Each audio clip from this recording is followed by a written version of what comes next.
Welcome back to Active Minds Podcast. I'm Catriel C. Sarfati, and here we're going to be learning and exploring through the perspective and experiences of people like Justin and Chris that are paving their own lane. Then we're gonna have a little fun. We're gonna mix things up, and this episode's gonna be a little fun because I got two fellow New Yorkers with me.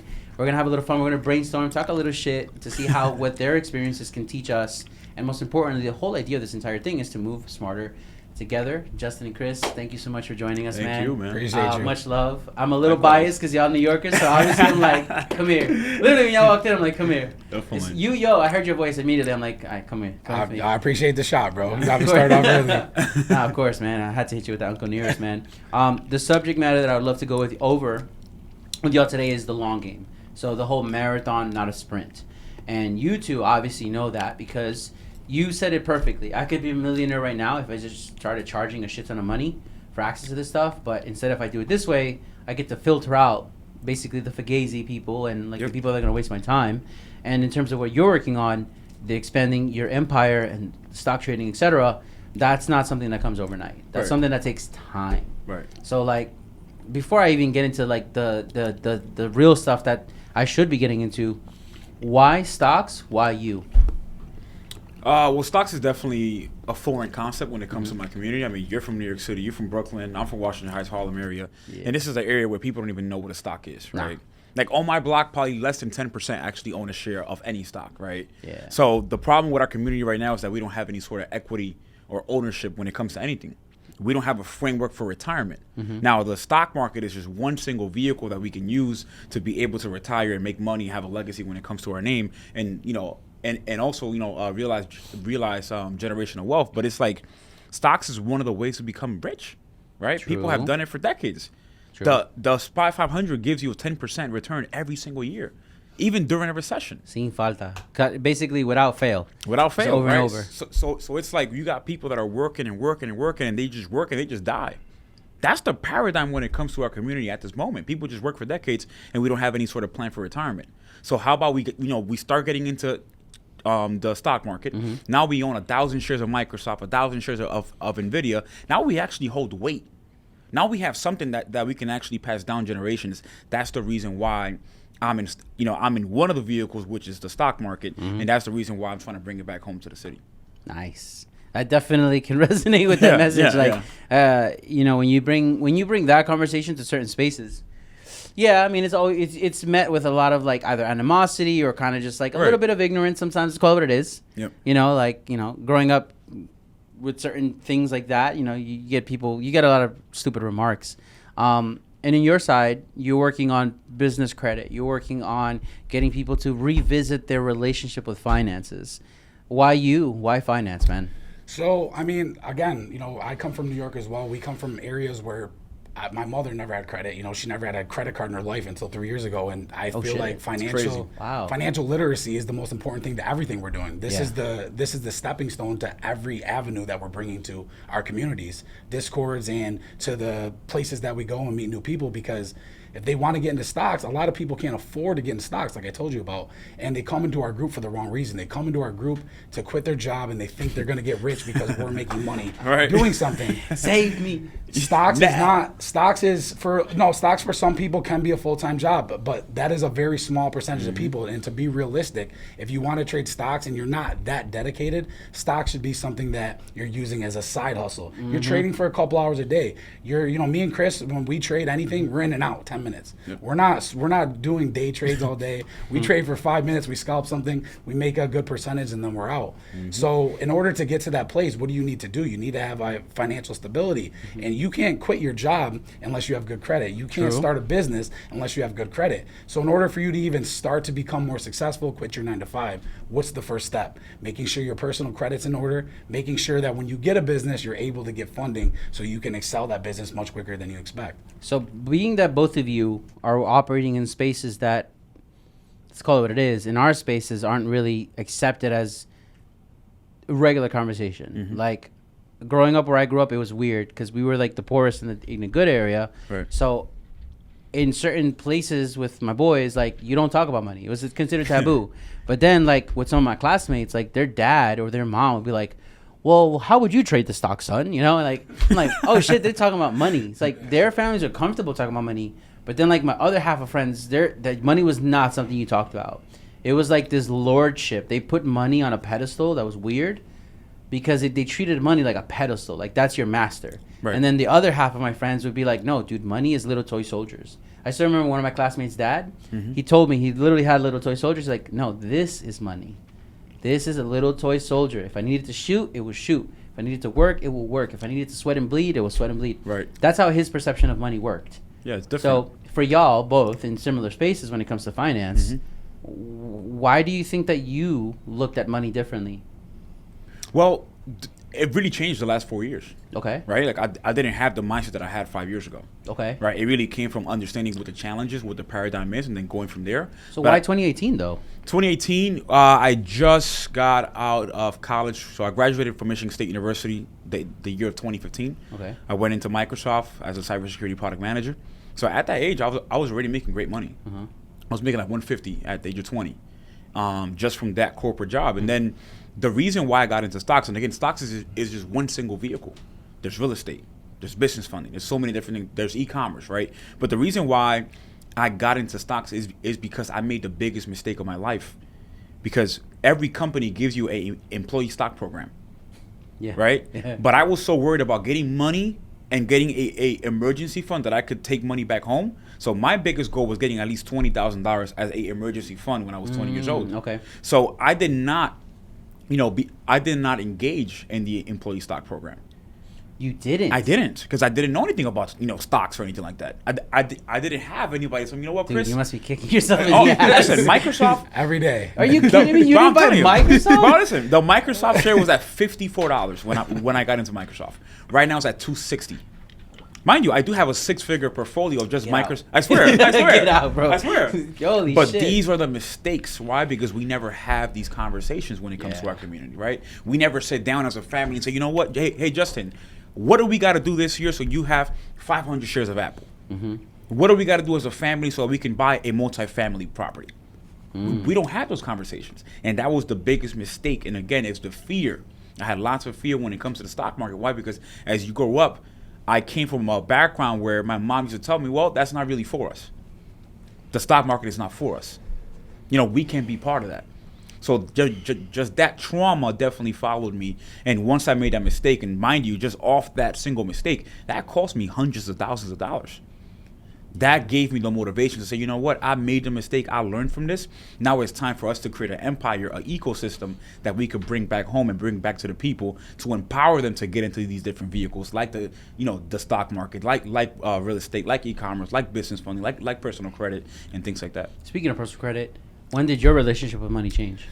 So, I mean, to be realistic, when I was younger, I did a lot of illegal things. I always had cash. I had cash. Come on, bro. You know how it is. We, it is what it is, grew up bro. in New York. That's what we did. We had cash. I sold things. I got cash, and that was cool then. And I thought I was cool. I dropped out of high school. I had a lot of money. I thought I was the man. And then it came to the point where I ended up in rehab, and I got out of rehab, and I didn't know where to go, so I got into sales. And I got 1 sales job, 2 sales jobs. My 3rd sales job was a 6-figure sales job as a high school dropout. I was 21 years old. And I'm like, okay, I got 6 figures now. I'm going to get a brand new car. I'm going to get a brand new house. Guess what I found out? I can't get those things. I had no credit. No credit. I was making $130,000 a year selling cable and internet for Spectrum Business.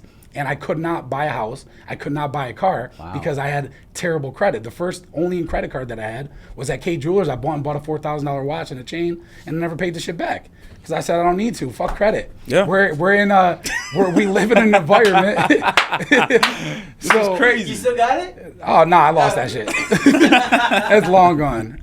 But oh shit, I love your honesty, dude. Like, no, it's a fact. That's so New York. Yeah. You said I went to K Jewelers. I did, and I bought a brand new chain. I got a $4,000 Movado. You didn't go to Canal Street. You could have got it. I got the real shit. I had the diamond in the Movado. I was killing it.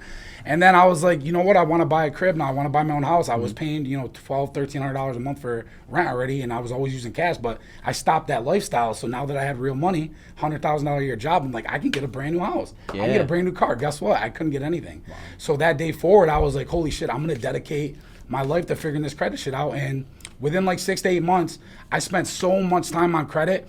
And then I started to see people, because Facebook We know Facebook tracks everything we say. Yeah. I was talking about credit so much, credit repair companies were pulling up on my phone every day. Facebook was advertising to me because they heard me talking about it in my microphone.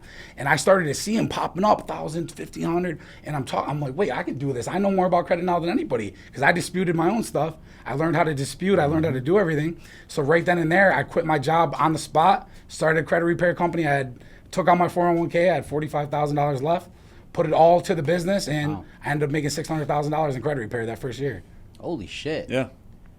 Yeah. Yo, and that's how you ended up not going to Major World, getting a Toyota for like $900 a month. But to the Yo, remember Major World? Of course, bro. But I will say Wow. to Over the the head. I will say to the bad side though, is like I did very well in credit repair. We helped a lot of clients, but I took myself away from that to start, especially with Level Up. Once I got involved with Chris and Level Up and building that community, I took that idea and we ran with it. And that's why, like I said, we made Project Fundable to be different. So we didn't interfere with Level Up's goals are, but they're still connected because everything that we do with Project Fundable, they can still come over to Level Up to use that money to actually level up and enjoy, their new money that they're getting.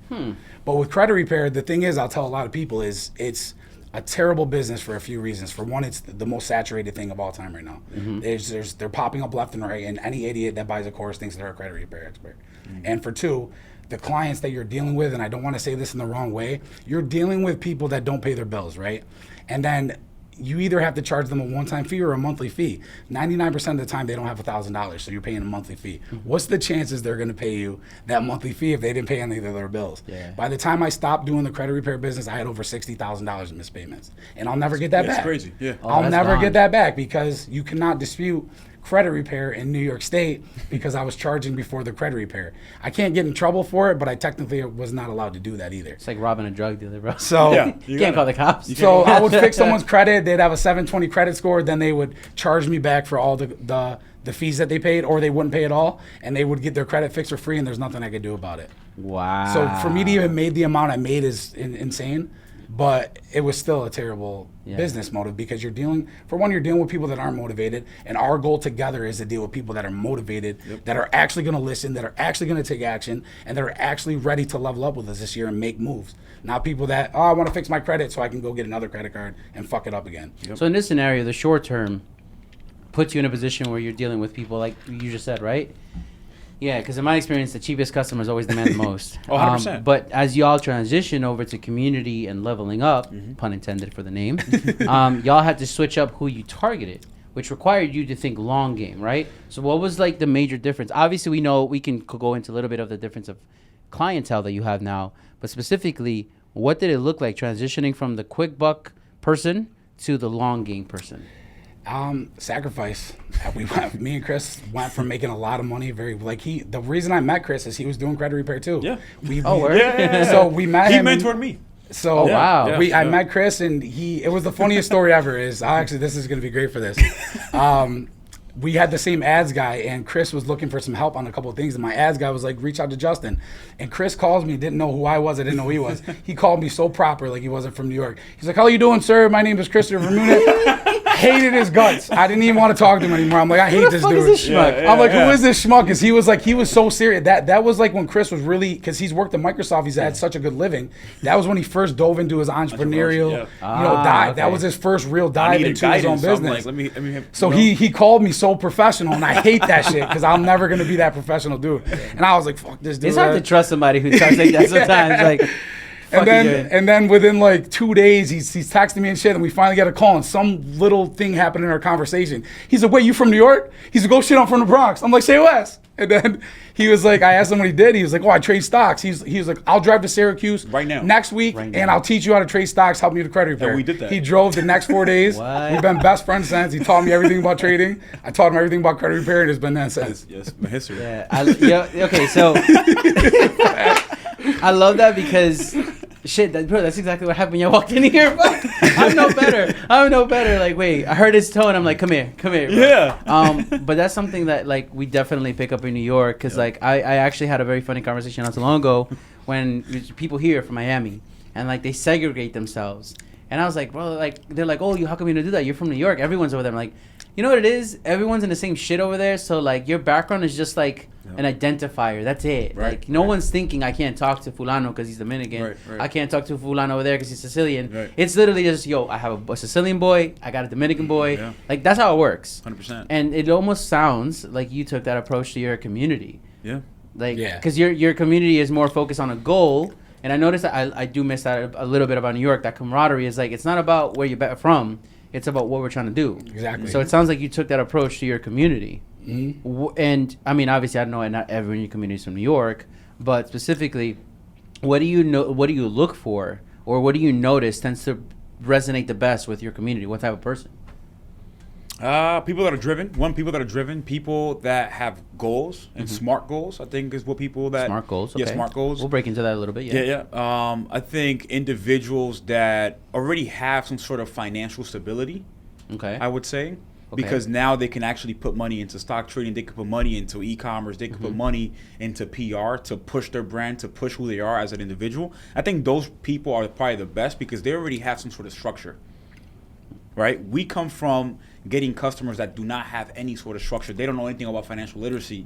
Now, when we go to a customer that has structure, they understand a little bit about how to manage money. It gets a bit better because now we can actually pour more into their cup and show them more different ways that they can actually make more money or not be able to manage it even better. They could definitely handle it. Yeah. Yeah. And the biggest thing with me and Chris, like you'll see this time and time, is we give off so much free information. Oh, yeah. We do free webinars every month. We're in both our Discords giving out free sauce. Here, you apply for this, you'll get 50,000. Do this. There's this new stock. Like there's so much information. And I run a marketing company all the time too. I give people the free game on that. I help them build funnels. I do all this free shit. But but look who you're giving it to. Well, that's what I'm saying. So we're very particular on who we give our time to now because we and him have both wasted so much time on people that were ungrateful and people that were unwilling to use that information moving forward. So now when people come in, we read them very quickly. We see if they're actually ready to make an investment in themselves or actually listen to us and take action. And if they're not, it can't happen anymore. It's just hours and hours being spent of just giving away things that we spent hours and thousands and hundreds of thousands of dollars to learn. So you're not putting the wrong people on. Yeah, and I mean, it really comes from a place to serve. When you come from a place to serve, to help people out, and it's genuine and it's natural, I mean, why not? Right? Like oftentimes people want to charge hundreds of thousands of dollars, even for the most basic information that people could find online. We don't do that. We do webinars almost every single week, just giving out free game, credit, spreadsheets. I mean, he gives out spreadsheets that are they're worth thousands, and we give it out for free. In my experience, I got caught in that trap not too long ago, like a few years ago on Instagram. I was putting out stuff. It was funny too because I put out like actual stuff that I would charge companies tens of thousands of dollars for it, but I would put it on IG and it was like, and then I put like something stupid and it would do numbers. And I'm like, man, fuck this. Yeah. But I had to learn the hard way to take that exact same energy because it was menace, like it's just in me. Right. So I would just give it to like y'all, and then I noticed y'all would do something wrong with it. I'm like, oh, this is worth it. But when I was doing it for this crowd, like I even had people like write me like, if you really cared, you'd give it for free. I'm like, I am giving it for free. Like, what are you 100%. talking about? I mean, you're always gonna get the naysayers on social media, on Instagram, stuff like that. I just focus on the mission. Because at the end of the day, all this stuff is bigger than us. Yeah. We got a huge problem that we have to fix, and that's generational wealth when it comes to our communities that are definitely less privileged. It's way bigger than us. So when somebody on social media says anything about stock trading, like, for example, people tell me now, right now, if you go on social media and you talk about stock trading, oh, here comes another trader. No. We need to continue talking about these things. Oh, you talk about those people like it's a scam? Yeah. It's a scam. Well, everything's a scam. Everything's a scam. Or, Yeah. because again, after the pandemic forced people to get another leg of income. Yeah. Right? People only had one single leg. So people got into the stock market, into Forex. So now everyone's talking about stocks and Forex. So then you're going to get the naysayers, the ignorant people saying, why is everybody talking about stocks? Like, here comes another person talking about Forex. What's the problem? We were not talking about Forex nor stocks 10 years ago. That's the reason why we have a cycle. A few times, man. Yeah. Well, and it also comes from people who haven't even tried it out, who haven't even invested into the stock market, right? So I think that these people, it's more around negative energy. We need people to continue talking about credit. The more we talk about stocks, the more of a chain reaction that we're actually going to enforce when it comes to our communities. Think about it. Growing up in New York City, I never heard my mom talk about stocks or credit or anything like that. That's true. You know, so we need to continue talking about these What things. was your mother's relationship with money? Oh, great question. I mean, she was living paycheck to paycheck. That's what I saw growing up. She always had excellent credit. I will say that. She always was on top of her bills, making sure that her payments were on time. She has an 830 credit score right now, which is really good. Yeah, Holy shit. shit. It's up there. So she was the one that really enforced us to say, listen, stay on top of your payments because your credit is everything. Yeah. She will always preach that. She said, credit will always follow you.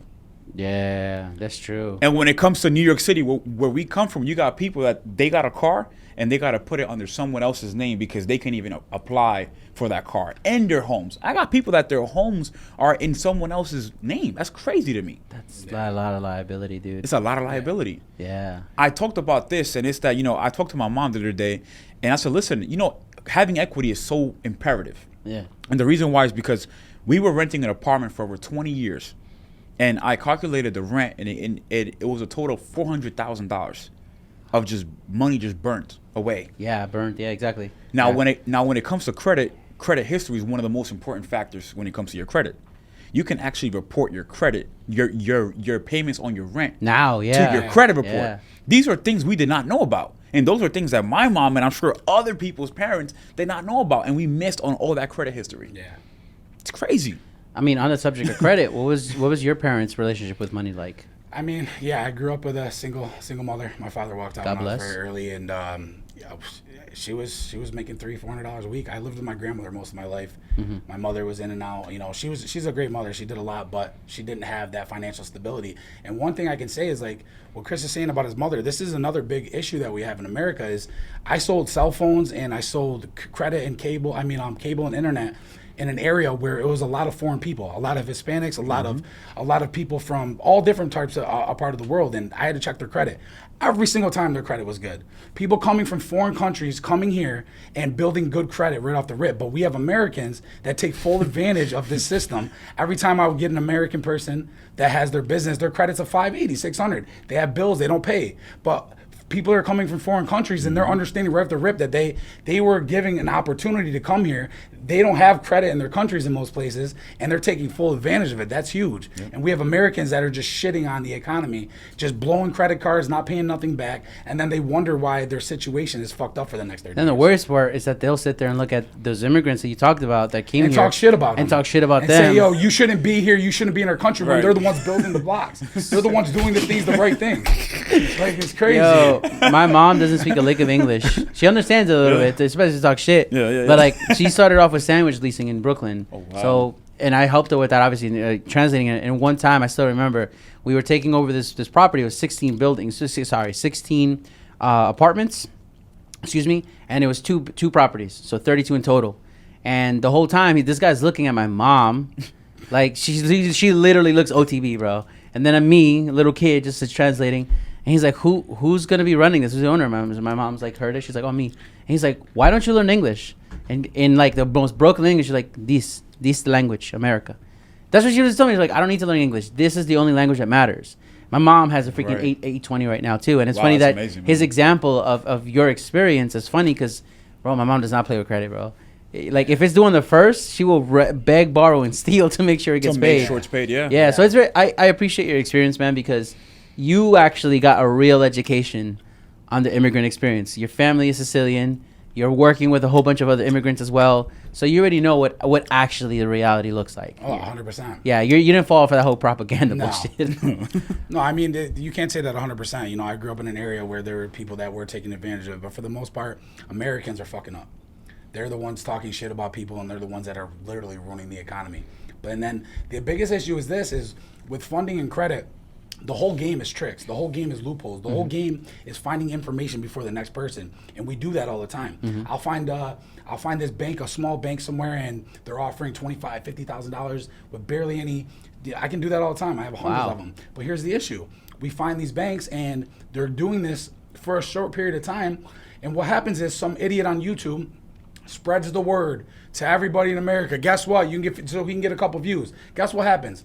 All those people that he showed it to, they went, took advantage of it, fucked it up, And now the bank will no longer offer that. So now you lost that opportunity for somebody who can actually use that investment. Now that bank no longer does that unless because They made the it hot. biggest thing with business funding, Saturated. when you're a new business, you don't have W-2s, you don't have tax returns, you don't have P&Ls, and the only way to get funding is going off your personal credit, maybe showing a couple bank statements. So if you can find someone to give you $25,000 or $50,000 with just showing bank statements, just showing your personal credit, it's a golden egg. And what happens is the minute that information gets spread through YouTube and all these idiots start to do it and they take advantage of it and they don't pay it back, that bank says, fuck this, I want P&Ls, I want a year of tax returns, or you're not getting anything. So now that whole opportunity got ruined for an entrepreneur who's looking to start a business, scale the business. He can no longer get that money because you want him to fuck it up. Wow. Yep. Scumbag. That's some scumbag It's happened behavior. like 30 times this year. That's Like some I've ruined like scumbag 30 behavior. connections this year because of YouTube. That's why I'm not big on YouTube, because they want so much free game, but the free game is going to cost my students and our community the options that I'm giving them, because that free game is going to go too far and it's going to go to the wrong You're right. people. No, like I'm actually thinking about this one guy in particular. I'm not gonna say his name, but Go ahead. he does some. Nah, I'm not gonna do it. I'm not gonna do him like that, man. Hey, said man, that. I'm not gonna snitch, but he's done that a few times, and he will take advantage of the loopholes. And one of his things that he likes to do is he'll take advantage of the loophole. He'll use others as rat holes to get the credit and then use their credit. But he's doing exactly what you just said. He's not paying it back. He's letting them default. Yeah. And he tends to go after people who are immigrants because he'll be like, oh, well, you could always go back to your country. Like, it's no big deal.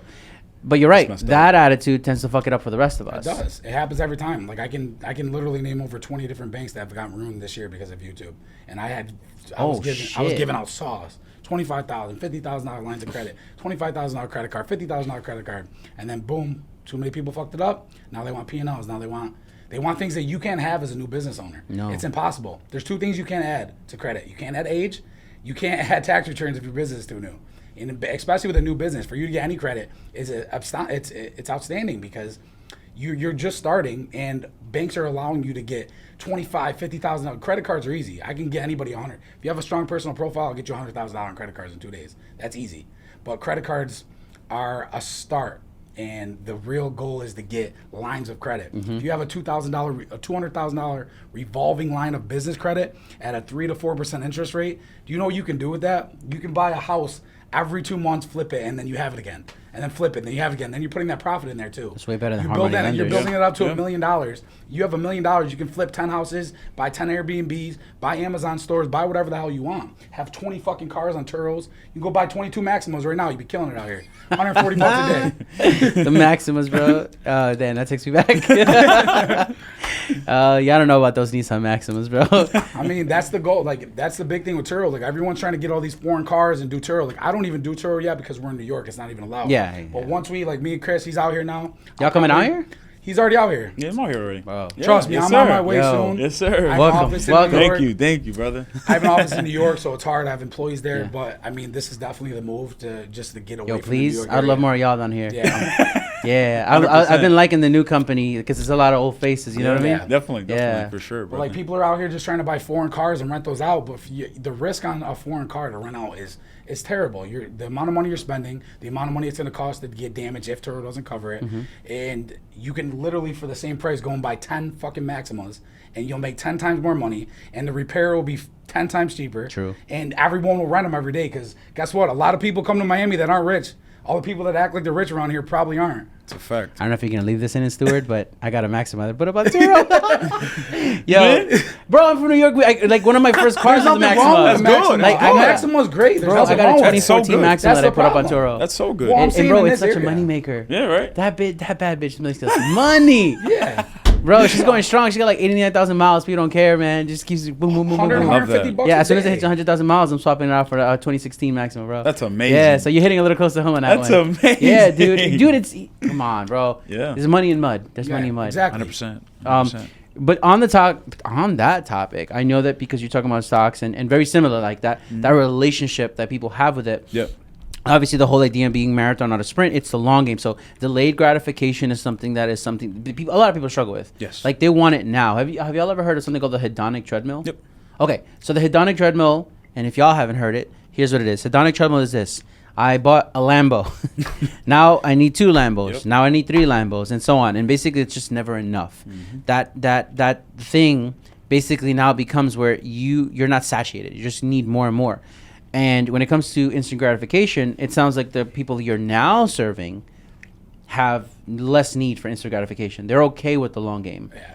But let's get a little bit more specific. What is the major difference you notice between that person now and the person, for example, that we are used to dealing with, that everything is a scam, we need it now, we need it today, we need it for cheap? I think it's all mindset. It's mindset.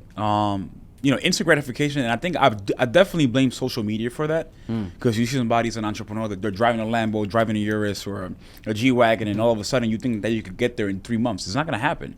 So I think mindset and playing the long-term game, and where we, every single course that we do, whether it's e-commerce, personal credit, stocks, the first module or session, it will always be mindset. What does mindset mean to y'all? Mindset is everything. I mean, you are what you think.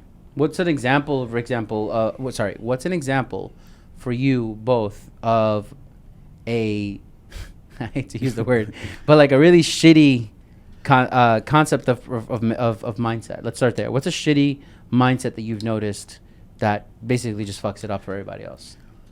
Whoa, wait. If you're watching this and enjoying it, press pause for a second. Go to activemindsclub.com. Again, activemindsclub.com. Here you will have membership access to our exclusive networking events, as well as behind-the-scene access to our guests where you yourself can ask them questions. Not to mention, at these events and in the community, you're going to have access to the very mentors that are here sitting with us, as well as many, many more that are doing cool things in stocks, marketing, cars, real estate, where we're going to have you have access to education, insights, how-tos, all things that you can apply to your life and business. I mean, like you said, with instant gratification, this is for stocks, this is for personal credit repair. Like, people that come for personal credit, a shitty mindset is in 60 days, your credit's not at a 750 yet, and you're pissed off about it. That's a shitty mindset, because you need to understand that credit repair is also not an easy step. We found loopholes, and there's FCRA policies that were able to remove things from your credit, but the credit bureaus don't want to remove those, so we have to find different ways. So if it doesn't work the first month, we got to try again the second month. If it doesn't work the second month, we got to try it down the third month. If it doesn't work the third month, we try it for the fourth. And a shitty mindset is like, okay, I'm not at a 750 yet, it's been 60 days, fuck this, I'm over it. But a good mindset would be, hey, I got 2 things removed. My score went up a little bit. That's great. I'm better than I was last month. Let's keep improving. Compounding. Compound your improvements. Okay. What about you, man? What's a shitty personality? Shitty mindset, whatever. I'll talk about stocks market, just both trading and also long term.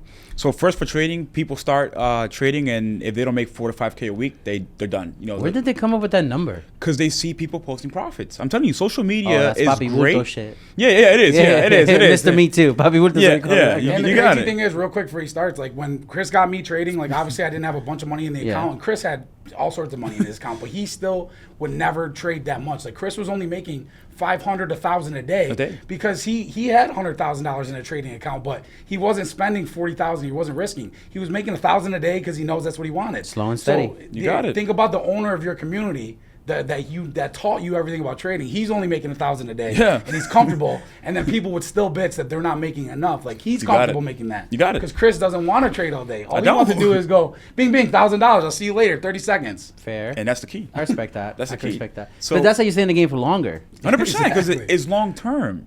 People want to risk 50,000 and then you lose the entire 50K. Now you blew the account.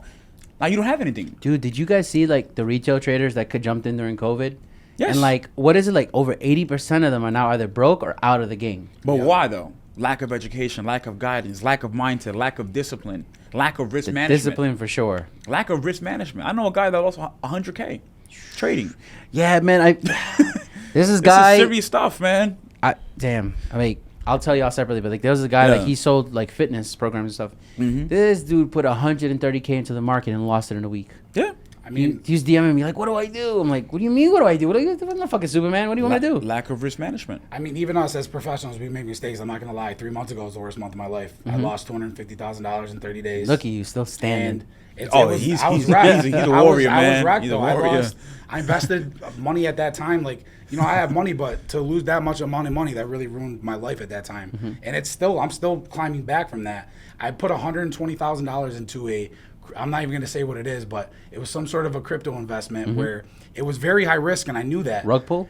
It got rug pulled, but it was very high risk. The only reason I put that amount in is I had a close friend that did make $50,000 in that same investment. I know he did. I showed me. So I said, I knew it was high risk. And this is something I tell everybody, don't risk money you're not willing to lose. Yep. I wasn't willing to lose that money, but I saw him make $50,000. The stocks were down, crypto was down. My portfolio on crypto went down 100,000 that day too, like that week too. And I was like, fuck it, I'm gonna double up. Threw another 130 into this fund. 5 to 7 days later, they closed it down. Fucking savage. Lost 250,000, and it fucked me up. But you know what? Since that point on, like I've been on a whole different mindset. It's actually made me better. It ruined my life for a month. The past 60 days have been the best of my month. Why did you double down? Again, it was a dumb move, but I saw him make. No, it's okay, bro. But we can learn from it. My portfolio was down, which really didn't mean anything to me because crypto goes up and down all the time. And I was like, I was thinking at that time, I had a mindset of, okay, how can I make this money back at least? What can I do to invest this money and make this back quickly? Gotcha. And he happened. It's not like I was looking for opportunities. I'm still in the long-term game, but an opportunity happened to be presented to me. He happened to show me that he made $50,000 in a week, and I said, fuck it. Sometimes you do have to risk it. That was a bad risk, and I've made big risks my entire career, but that was a bad risk and it didn't work out, and that could ruin someone's life. You lose $250,000. I know people that commit suicide for less. Yeah, dude, the guy Bed Bath and Beyond, bro. That's crazy. That's crazy stuff. This dude really jumped off a building. That's crazy. I know it sounds callous, but I mean, it is what it is. But y'all heard then of sunken cost fallacy, and sunken cost fallacy. That's why I asked, like, what motivated you to double down? And in this, I don't know if that's the case for you, but I do notice it with a lot of people, especially the retail traders, like the ape army, that whole thing. I kept noticing people like, buy the dip. I'm like, wait, dude, like, how long is it? Buy another dip. And after a while, it's like the sunken cost fallacy comes into effect. And if you've never heard of the sunken cost fallacy, it's basically like, I've put in this much time, effort, money, whatever the fuck. Like, I can't lose. I need to put in a little bit more. I need to double down so that I don't lose. And that's considered in your brain hedging your bets. Yeah, like in your scenario, it's a little different though, because you had seen some progress, movement on your boys' account, and it's unfortunate. But for you watching, it does pertain to like your career, your business, etc. You gotta learn when to fucking pivot. Speaking of pivoting, let's get on that, man. I would love to hear y'all's take on this. You have clearly worked on multiple different things, like just multiple things all at once, etc. When do you know that it's time to move on? I mean, that's the thing about what we're doing, both of us, is I don't think there's going to be a point. There will be certain things that we move on from, but I think both of our main goals is to build this community, and that's why this is a long-term game, because our real money is going to come from this community and come from our testimonials and come from the people that said that we helped them, and that takes years. And, building the Discord when his started, there was probably 150 people in there for the first 8 months, and then now there's thousands of people in there. And overnight success. Right, overnight success. You got it. And that's why we do so many free webinars. That's why we do so many free trainings. That's why we're giving out so much free information, because all of those free things are going to end up is going to be how we're going to be worth $100 million or $200 million in a couple of years, because we're going to now have a community of hundreds of thousands of people soon that have said, Chris and Justin, Chris and Martin. Martin is, Chris's business partner too. He does so much for the community. They're going to be like, Chris, Justin, Martin, all these people helped us so much. They helped me fix my credit. They helped me get funding. They've given me multiple streams of passive income. They taught me how to trade. I now have 3 or 4 streams of income. Those people giving us testimonials and that repeat and rinse and repeat process over the next 5 to 7 years, it's a guaranteed $10 to $20 million. Such a magic number. You said 5 to 7 years, not 5 to 7 days. No, 5 to 7 weeks. 100%. And that dude, that's the fucking difference right there. That's the long game, I respect that about y'all, by the way. Because a lot of times everything's like, oh, that's gonna take too long. Okay. Oh, everyone wants like fucking 5 to 7 days. They think it's like Uber Eats. Like it's like now. Yeah. And if there's anything that I learned from an old mentor, he would tell me there's like the only way a scam works is if the mark is greedier than the person pulling the scam.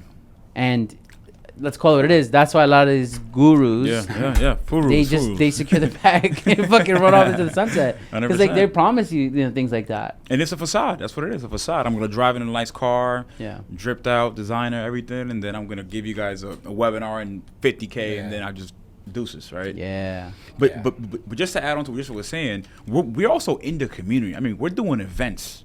We were in Atlanta for InvestFest. We were up in New York City last week, and we did the Level Up conference. Nice.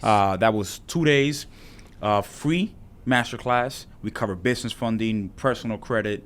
Wow. We covered. Y'all have a replay for that? We do. Yes, Okay. we do. Taxes. We get the had taxes, guys who come and everything. talk about taxes, which he did phenomenal. What's his name again? Tax Focus, Miguel Matos. He's he did a a beast, phenomenal Miguel. job. He's the only person probably in America that can make you have fun listening about fucking Taxes. taxes. That's Yeah. a skill. Everyone was Yeah, it actually is. like It is. clapping. He did a and shit. phenomenal Like, job. This is terrible. I was like, oh, everyone's like, taxes, fuck this. Yeah, we had a fireside chat panel, a 19-year-old who's a multimillionaire, both in stocks and also real estate. I mean, we showed people that it is possible. But again, we are going into the communities, and we definitely want to do an event here in Miami as well to show people that this is possible. We're real. We're also here, here to help, and we're also going to give you the framework as well on how to get there.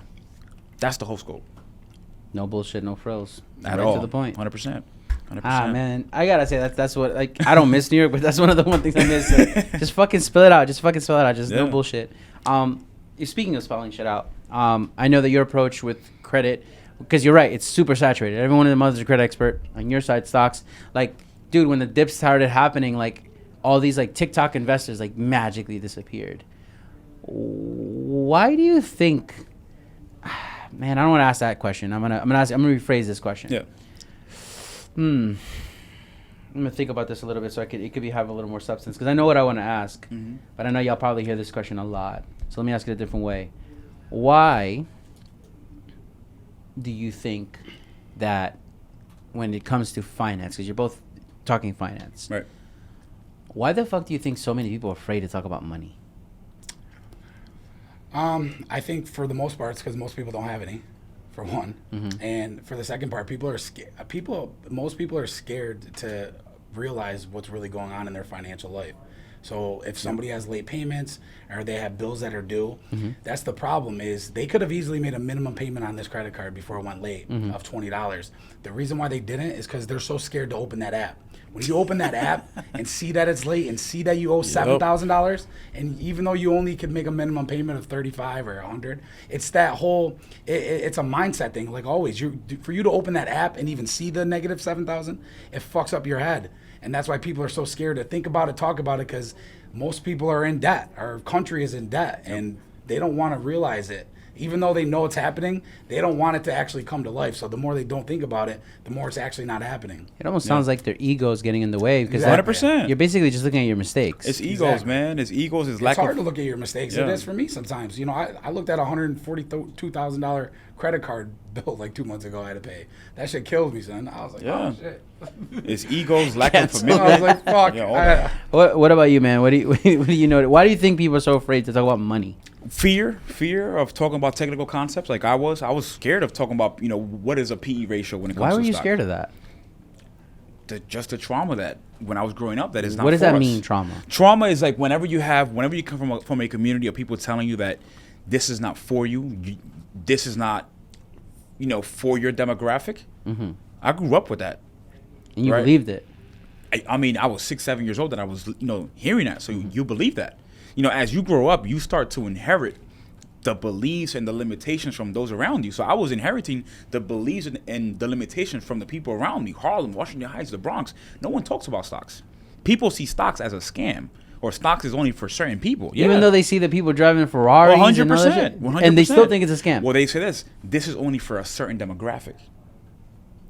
That's how I grew up, right? So I was scared of the technical concepts, not knowing that I could easily do this, right? Yeah, look at you now. Yeah, 100%. And then on top of it, we led a session on how to consolidate debt, how to become debt relief when it comes to your debt. And one of the things is like, like when you go out, let's say to like Club Live, right? And you spend a couple thousand at Live, right? And that app, it says a huge bill, but you don't want to see it. You don't want to confront that that challenge, right? Yeah. Why? Because it's lack of commitment. We have lack of Oh, commitment. wait, what? It's lack of commitment. Wait, nah, you're gonna have to break that down. Yes. Not for me, for them. For them, yeah. Yeah, that's good. I like where you're taking this. It's because whenever you overspend, whenever you know that your student loan bill just increased by 15% because you were not paying it the last year, now is lack of commitment because now you have to commit to something. The reason why we fail in life, in relationships and everything that we do is because we don't commit to things. Making the same choices. Another way to look at commitment is making the same choices over and over again. And you don't want to break out the cycle. You don't want to get uncomfortable, but you're going to have to get uncomfortable to understand these different things. That is something I loved, like socioeconomically speaking, by the way. Yeah. That the different times I've played in different arenas. I've noticed a few things. Maybe y'all can agree with me. Yeah. The higher I go socioeconomically in spaces, less racism. Number two, another thing, the way that they view challenges. It's like, oh my God. And then the other, again, different. It's like, oh, that sucks. All right, cool. It's just like the mentality, the approach is so different in how they choose to show up. Like I got a buddy, Sean, doing really well for himself. He recently had a huge problem to face. And two of his boys were freaking the fuck out. And do you see how he's just chewing gum, just smiling? That was Sean's face, bro. He's like, hi, I'm gonna have to just find somebody by the end of the week that can help me out with this problem. How do we fix his it? brain his brain just went to like literally your exact face, bro. He just said like, all right. How do you fix it? Yeah. It is what it is. It's a different mindset. Yeah. And that's what it is. And again, what we typically do is that we ignore our debt. We ignore it. But the problem is that you can run, but you can't hide. Right? When Death you and taxes, right? Yeah. And when you ignore your debt and you don't pay your bills, you're probably thinking, you know what, whatever, I'm not paying for it. But at the end of the day, that bill is increasing because you have interest on that bill, right? So people oftentimes, they try to run away, they try to hide from their problems. And that's the biggest problem that we have today. If you've never heard of this story, look it up. It's called The Telltale Heart. It's a really old story. I won't go into it, but long story short, it's like when you sweep shit under the rug for too long, that basically becomes your demon. Take some time, look it up. Telltale Heart. It's a really old story, but that for me is what I hear when you're describing, when you're saying you keep sweeping under the rug. It's like people who hate going to the doctor. Yeah. And then once it's too late, now they're like, oh, fuck. Like, it's easier to do preventative maintenance than 100%. It is to cure an illness, you know? And it's the lack of proactivity. We're never proactive when it comes to things. We're never proactive when it comes to, if we want to go on vacation for, let's say Tulum next year. We never plan for these different things. We never budget. We never have a plan for anything that we do. Yeah, but what does that say about people, though? Like, they're willing to, el sudor de la frente, work, sorry from your brow.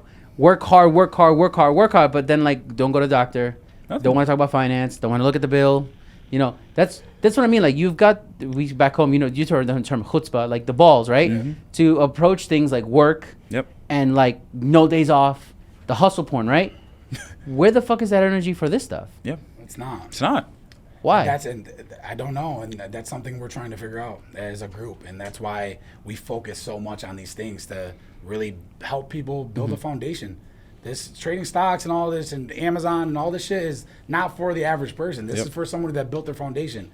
You have to build a foundation first. You have to have a main source of income. You have to then have a side hustle. You then have to have enough money to afford all of your bills, live comfortably, go on vacation when you want. When all of those things are in place, your credit's good, your business is good, it's running, your taxes are paid. Now, start trading stocks. Now, start getting into Amazon. There you go. FBA. Now, buy a couple cars on Turo. But if you cannot skip the foundation to this step, passive income is not for people that have not went through the steps. 100%. You can't. You're right. All right. I'm gonna digress because you're absolutely right on that. You can't fake the hustle. You really can't. You got it. And I think that's where you're differentiating that on your side, because you're right. Like, I see a lot of people that are like, apparently now it's like shameful to have a 9 to 5. Why? That's ridiculous. That's what's covering your overhead. You know what's crazy? I have Level Up and I still work at Microsoft. What the? You see what I'm talking about? Like, he's got the best job ever, though. I mean, I love my job. I work in cybersecurity. Yeah, but you're not ashamed of it. Oh, That's I love my it. point. I love it. But everyone on IG is an entrepreneur. But why is it? Social media. The big dogs with the Lambos want to, look down on people that have a 9 to 5. No. Yeah, I've seen that so many times. It's crazy to me. I don't ever work on It's What's crazy wrong with to it? me. It covers your overhead, and like you said it perfectly. That's what covers the rest of everything else. Like, yeah, you got like it. if you look at Maslow, have you all heard of Maslow's hierarchy of needs? Maslow's hierarchy of needs is basically a theory. It's an old psychologist guy. Basically says food and shelter. Then after food and shelter, you got social. Then you go about 100%. like if you're not covering, and you said it perfectly. Like, why don't quit your job? Before we started recording, you said that you've talked to people like, bro, don't quit your job. keep doing the job, Yeah. then use that to finance everything else. Exactly. But like, you know what? If that's the case, then I definitely see how social media is pervading that. It's It terrible. pervading It's that. terrible. And I'm telling you, because of Microsoft, I was able to retire my mom at the age of 20.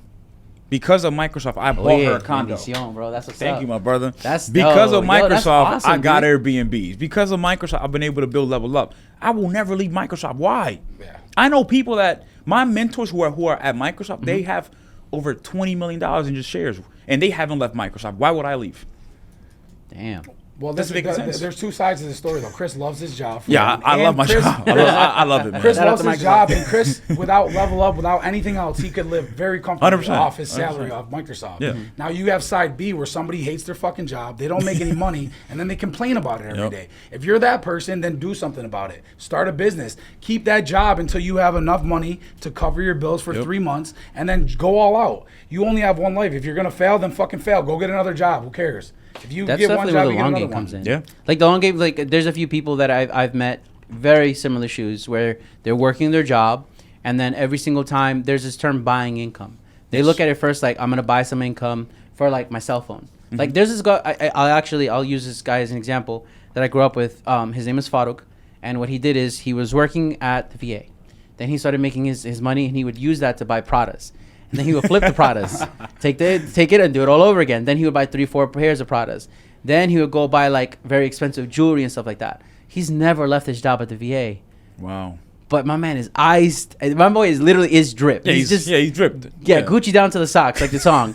But he's never left his job. And if you Right. ask him now, like, what do you do? He'll tell you, like, oh, I do a little of this, a little of that. But there should be a little bit of pride in working at, like, a real job. 100%. Using that money to build Yeah, your overhead. Like, of I course. definitely respect your approach on that one. Yeah, Yeah, of course. long-term If you love your portfolio, job, then all keep that. it. There's no reason to quit your job. Even if you hate it, man, just fucking suck it up for a little bit.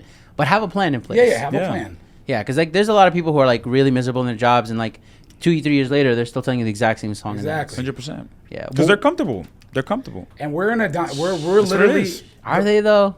Some That sounds people like cowards. Some people are so comfortable in just living the 9 to 5. You go to your 9 to 5, and you come home and you get dinner, and you do it all over again. People love that type of Nadie se lifestyle. aburre de eso. Like, you don't get bored of that A ellos shit? les gusta esa vaina. People love that. Esa vaina. Yeah. Sorry, bro. You were going to say something. no. I was saying where that it's actually disgusting to me that people find it so hard to make money. I'm not saying that it's easy to make a lot of money, but it's very easy to make money. You don't have to make $1 million in a year, but most people in America Emphasis are on that. making $40,000 to $50,000 a year. Yeah. I promise you, making $40,000 to $50,000 a year on anything is probably Life-changing. the easiest thing of all time. It's life-changing money, We can bro. go on 100%. Google right now and just type in "make money online." Type it into fucking Google. I guarantee you there will be the top 10 things on Google, Yeah. and each one of them you can make $50,000 this year. Yep. Any one of these, like there's people in our groups, and we tell them we give them access to sell all of our services, marketing services, Amazon stores, be an affiliate for Level Up. You can make $4,000 to $5,000 a month just doing that, Yep. and they don't take initiative. They're sitting back, they lose money, and then they cry about it. All you got to do is go DM 10 of your friends. Hey, you want to sign up? You DM somebody for an Amazon store. If they got money, you just made $4,000. Now you're not bitching about money, but you're not willing to put in the work. You went to your 9 to 5, you got out at 6 o'clock, you had dinner, you went to the gym for 30 minutes at Planet Fitness, you're still out of shape, you're bitching about it, and now you're telling us that you don't have different, money. man. He's That's what I'm different. talking That about. sounded very specific. I mean, Fuck that person in particular. Whoever was talking about. That was mad specific, dude.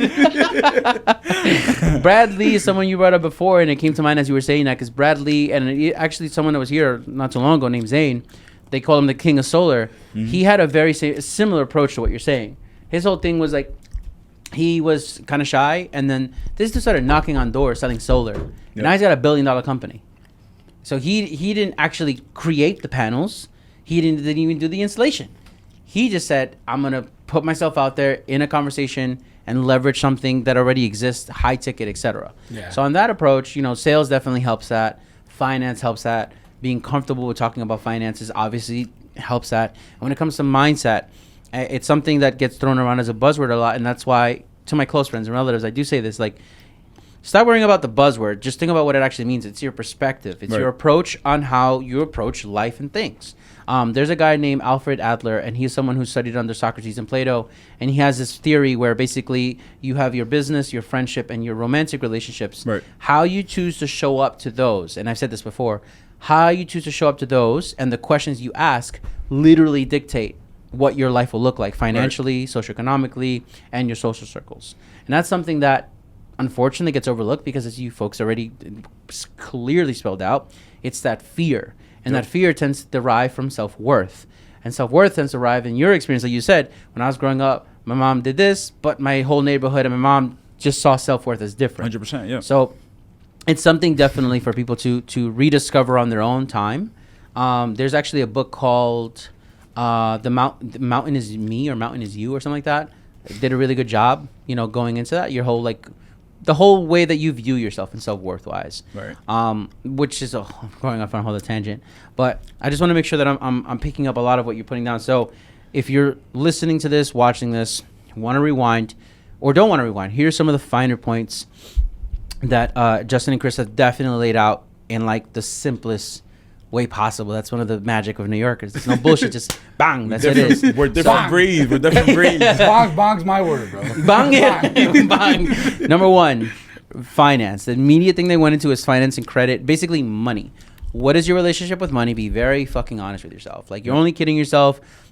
I love Justin's example. I owe money. I'm gonna close my eyes. I'm not gonna look. I'm not gonna log into my app. I'm not gonna look into that. And you're right. I have actually seen people literally scared to log into their banking app because they don't want to see the exactly. See, it's the normal human reaction. Then they immediately go into the whole idea of credit, which is leverage. And we've gone over this a number of times here. Leverage is the name of the game. That's basically what allows you to enter new rooms. OPM. Exactly. Oh, yes. Other people's OPM. money. Exactly. And Facts. You know what's the funny part about OPM and leverage? When people think about it, oh, what about me? Dude, you put $1 into the fucking bank account, and guess what Chase does? They take your dollar, and magically through the numbers of through the technology, they lend out 9. Right. So if Chase is doing it, why can't you? Then they started going into, and I'm paraphrasing here, asking better questions. When they talk to the people that they're serving and why they shifted, and I'm guilty of this too. I was wasting time putting out stuff on Instagram before that was very technical. I'm talking about master classes. Mind you, I've taught MBA students at college before. And when I put that at the audience, this was my aha moment. When I did it at Nova Southeastern, and when I did an IG, Nova Southeastern applied it. IG was okay, cool. I was oh, fuck that. And I had to learn to serve a different audience. They learned to serve a different audience. And now, because of that, their community is not only growing, it's flourishing, but also money is being made by everyone, not just them. So they're not the guru that's creating a course on how to create courses So keep that in mind. Another thing that they started talking about, when we talk about serving the right crowd, is perspective and mindset. You hear this literally every fucking where. Their whole thing was, if you're able to delay gratification, then you're at least beginning to be qualified to work with us. So they made a huge emphasis on focusing on who they focus on. Right. Very important. That's how you stop wasting your energy and you actually see better results. Then, another thing that they go on is about asset classes. They are in technically 2 different fields, but it still revolves around finance. And they definitely focus in and hone in on asset classes, breaking it down to what it actually means and getting you comfortable with what it actually means. When you look at Chris's background, he said that his mother had great credit, but her relationship with money was that of scarcity. That's not for us. Right. Now that he's older, he knows, oh shit, we had it wrong. 100%. And another thing too is, as we start to wrap up the finer points, is that there is no shame in a day job. Yep. I don't care what the fuck the 6-figure gurus tell you. Let me tell you something, especially in New York, and I actually make this joke a lot. If you're rich in Miami, you broke in New York. And if you're rich in New York, you're balling in Miami. And there's a reason for that, because time and place, right? Yep. Unit economics is something I would love for you to Google. Unit economics. It's something for you to learn and run with, specifically because when it comes to the way that you play anything, you need a foundation, right? So if your food and shelter, your overhead is covered, you're going to be a lot more comfortable going on to self-gratification, self-actualization, meditation, all that stuff. It's actually been proven scientifically that poor people that are poor, I can keep going on with it, whatever fucking PC comment you want me to make about the station in life is this. It literally fucks up your brain. Yep. If your brain is in survival mode, you're not actually processing the world around you. You're only focused on what's in front of you. Can you imagine that? You're only worrying about how you're going to eat dinner tonight. And I've been there. All right. And for that reason, I can tell you from the other fucking side now, That's not a way to live. And that's really going to take you, even if you have to fucking muster the courage up and fake it for a fucking week, put yourself in situations where you're uncomfortable.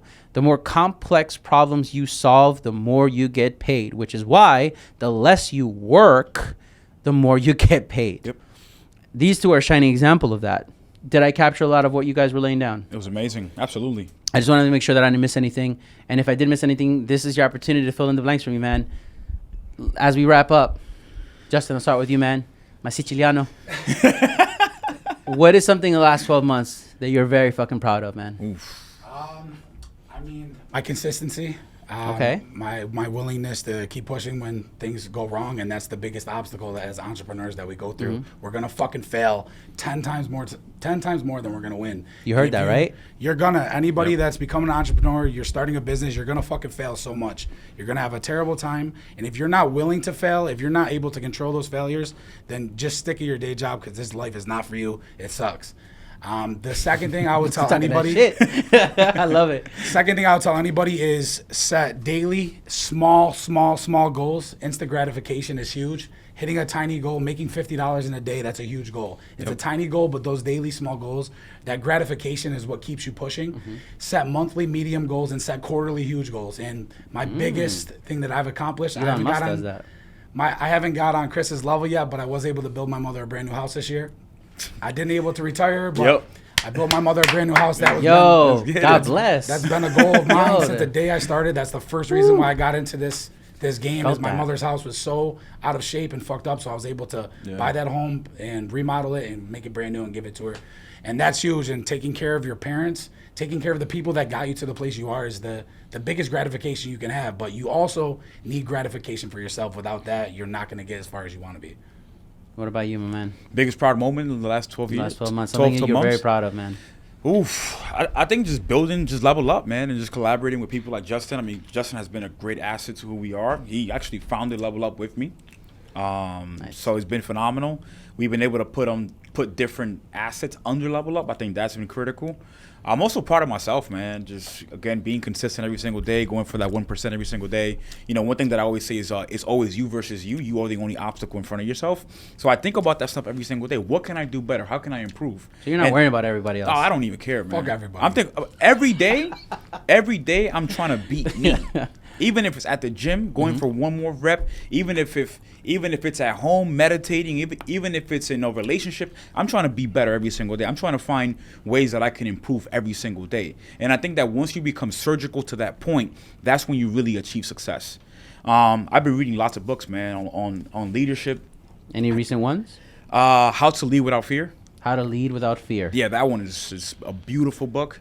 Okay. I'm trying to become a better leader. You know, I'm trying to serve to my team. I'm trying to put my team on. I'm trying to give them training. You know, we fly them out everywhere. They come with us. I was in Atlanta for InvestFest. That was a really proud moment, coming from the Dominican Republic, from Washington Heights, and being at a conference to speak to people about the long-term game when it comes to stocks and how we can actually realize generational wealth. Super proud of that. I've been doing lots of teaching, educational classes. We did a big master class in April. We had so much success. Every single person that was part of that class now is a profitable trader. It's not an easy feat, man. It's been a phenomenal year, man. We just launched one company. We launched it in December, and it's close to hitting 7 figures already without one single dollar of Facebook ads. Everything organic. So just learning the ropes, man. Learning the ropes, becoming a learn-it-all, I think has been really, really, really critical. Learn-it-all. Yeah. People want to be a know-it-all. I know. I like that phrase. I want to be a learn-it-all. I'm trying to learn everything. And my biggest recommendation for everybody out there is that versatility is not an option anymore. It's a requirement. It's a requirement right now. Before, being versatile was really attractive. It was really sexy. It was really like you were different. Now it's a requirement. Now you got to be that nurse that works and you also trade Forex at night. And you also have an e-commerce store. And you also have an Airbnb in Midtown or somewhere in Miami. That's the norm right now when it comes to us humans and taking into account the economic conditions that we're going through, recession, everything going on. So I think that, just being versatile is so critical, and having more than one leg of income could definitely help you out when it comes to your financial stability. Fuck yeah. If we were, I'd love to give you an opportunity to give someone their flowers, man. Like, who's someone that you feel we might be overlooking right now? but they're dropping amazing knowledge. And maybe you've learned from them too. That's a tough question. It could be something that we don't all know, not mainstream, if anything. I mean, I'd have to give a big shout out to my other business partner, Jose Garcia. Yeah, He changed my life. He's probably one of the most knowledgeable person I've ever met in my life, and the amount of knowledge and the amount of research that he does in order to improve mine and Chris's life is just outstanding. It's insane, yeah. Wow. And he's somebody that's not very active on social media, so get your ass on Instagram. But I think when he becomes active on social media, he's going to make a huge fucking impact on people. The things that he knows and the things that the amount of time that he puts into everything he does is unmatched. I've never seen anything like his work ethic. Wow. That's saying a lot, man. Yeah. It's hard to impress us up there. No, he's good, man. Yeah. Jose is amazing. What about yourself, man? Just my entire team. You know, my entire team for going out there. I'm definitely tough on them because I try to push them. Yeah. But my team has done a phenomenal job this year when it comes to acquiring new skills, and learning new things. You know, even just trusting me as a leader to lead them and path the way from them. I think that right there has been critical. So I'll definitely say my team. I'll say my hometown back in Washington Heights. Anything that I put out, any event that I do, people show up. So I want to thank everybody that's been part of Level Up, that also, Project Fundable as well. We got actual people that trust us, they love us, they support us. And I think that our community is definitely what I think the most is definitely the community. Nice. Well, as we wrap up, I know I've said this before. Actually, the last episode we talked about this. Making money is not a thing you do. It's a skill you have. And compounding is something you might have heard of, maybe not. But specifically, delayed gratification is so important because almost all the people you've seen on this show are a prime example of delayed gratification. Chris and Justin are a prime example of fucking delayed gratification. He spent nothing on ads and has 7-figure earners. They've spent nothing on winning people over, and they've got a community that everyone is making money. Yep. And not a lot of people that start these sorts of events or communities or movements can say the same. And the major difference in every single time, when you look at the ones who don't make it and the ones who do, it's the compounding effect created by those that are okay with delayed gratification. Justin said it perfectly. You're going to fail 10 more times and you're going to actually succeed. If there's anything that I love about what I learned when I was doing like high ticket sales before is like, dude, the no's are just getting you closer to the yes. Yep. This is actually why we give love to people like Brad Lee. He talks about this in Access. Alex Hormozy talks about this too. You're going to get a shit ton of no's, man. You're going to fail a bunch of fucking times. That's just tuition. So I hope that you challenge yourself. Like you give yourself the opportunity to solve more complex problems and 100% ask better questions. The return on investment for better questions is unfucking matched. It actually beats the S&P every fucking time. As we wrap things up, I wanted to give a huge thanks out to Hands Free Automation and Vegan Gummies for being a supporter, a partner, and a friend in this whole endeavor, getting us in front of people like Chris and Justin. Chris and Justin, I got nothing but love for y'all, and I cannot wait to have y'all as neighbors. Yes. This has been Active Minds, man, and thank you so much for joining us. Here, just to remind you one more time, the idea is to sit down with people like Chris and Justin, have a conversation so we can learn from their perspective and their experiences, because they're paving, quite literally, their own lane. And now, of course, we talked a little shit because we wanted to see how what their experiences can be for you. And last but not least, the whole idea of this entire thing and why I'm even sitting here is so that you and I can move smarter together. I've been Catriel C. Sarfati. This has been Active Minds. Catch you next time. Thank you. That's a wrap. Amazing, bro. So, guys, as we're wrapping up, we want to remind you that we have our membership program now available on ActiveMindsClub.com. ActiveMindsClub.com. Grab yourself a seat. See you there.